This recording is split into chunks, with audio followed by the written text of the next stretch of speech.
প্রভাবশালী সন্ত্রাসী চক্র নিয়মিত মোবাইল ফোনে হুমকি ও অপহরণের ভয় দেখাতে থাকে। প্রথম দিকে তিনি বিষয়টি আমাদের জানাননি, কিন্তু মানসিক নির্যাতনের মাত্রা বাড়তে থাকলে তিনি আমাদের জানান যে বিএনপি খুলনা বিভাগের একজন শীর্ষ নেতার আশীর্বাদ পুষ্ট যশোর জেলা যুবদলের বর্তমান সদস্য সচিব আনসারুল হক রানা এবং শার্শা থানার যুবদল নেতা গোল শহীদ তার বিরুদ্ধে 14 কোটি টাকার সমপরিমাণ সোনার বার আত্মসাতের মিথ্যা অভিযোগ তুলেছে। অথচ এই বিষয়ে আমার স্বামীর কোনো সংশ্লিষ্টতা ছিল না।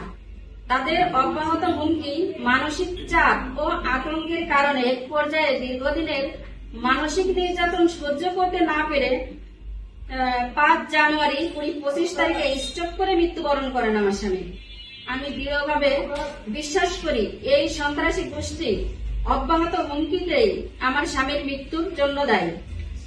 আমার স্বামীর মৃত্যুর পরও তারা থেমে থাকেনি, বরং আমার ও আমার পরিবারের সদস্যদের উপর পুনরায় একইভাবে হুমকি, ভয়ভীতি ও মানসিক নির্যাতন শুরু করেন।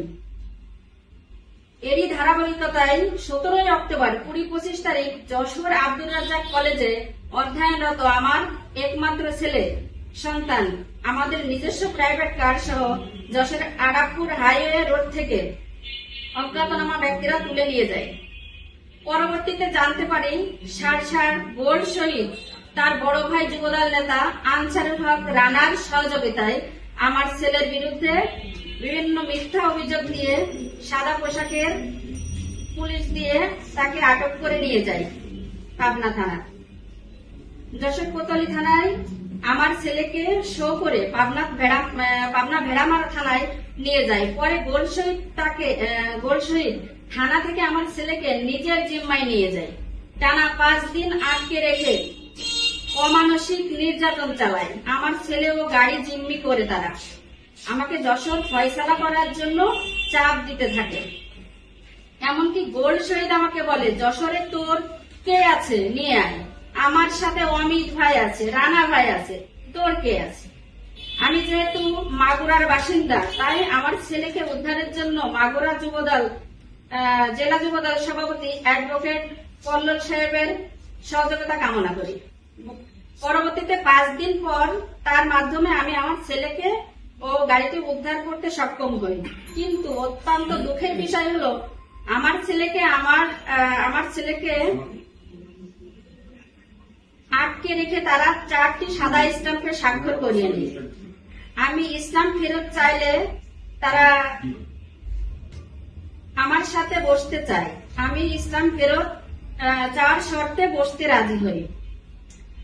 তারপর যখনই আমি কল্লোল সাহেবকে বলি ভাইয়া আমার গাড়িটা দেন, কিন্তু উনি আমাকে বলে আমি আপনার গাড়ি দিতে পারবো না। যশোর খুলনা বিভাগের সাংগঠনিক সম্পাদক অনিন্দ ইসলাম অমিত ভাই আমাকে ফোন করছে, রানা ভাই আমাকে ফোন করছে, আমি আপনাকে এভাবে গাড়িটা দিতে পারবো না। উনি মূলত ওনাদের চাপে আমাকে গাড়িটা দেয়নি। আমার ছেলের 4টি সাদা স্ট্যাম্পে সই করিয়ে আনে। আমি ইসলাম ফেরত চাইলে তারা আমাকে তাদের সাথে বসতে বলে। ইসলাম ফেরতের শর্তে আমি বসতে রাজি হই। আমার ছেলের আগামী উজ্জ্বল ভবিষ্যৎ যাতে নষ্ট না হয়, এই কারণে আমি বাধ্য হয়ে তাৎক্ষণিকভাবে তাদের সাথে শর্তে মেনে নিই। পরবর্তীতে আমি যশোর জেলা পুলিশের প্রশাসনের কাছে বিষয়টি জানাই। এছাড়াও মাগুরা জেলা যুবদলের সভাপতি কল্লোল ভাই আমাদের উপকার করেছেন, কিন্তু তিনি আমার গাড়িটি 6 মাস ব্যবহার করেন। এখন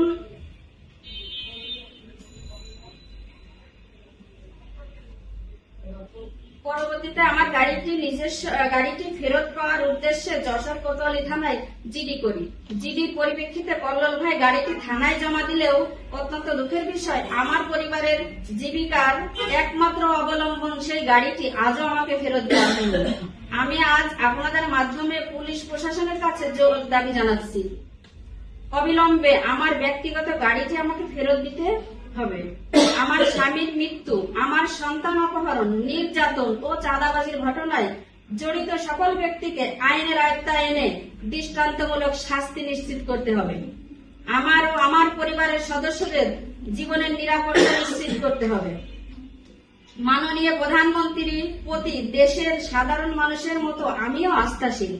আমি বিশ্বাস করি সত্য প্রকাশিত হলে এবং সুষ্ঠু তদন্ত হলে আমরা ন্যায় বিচার পাবো।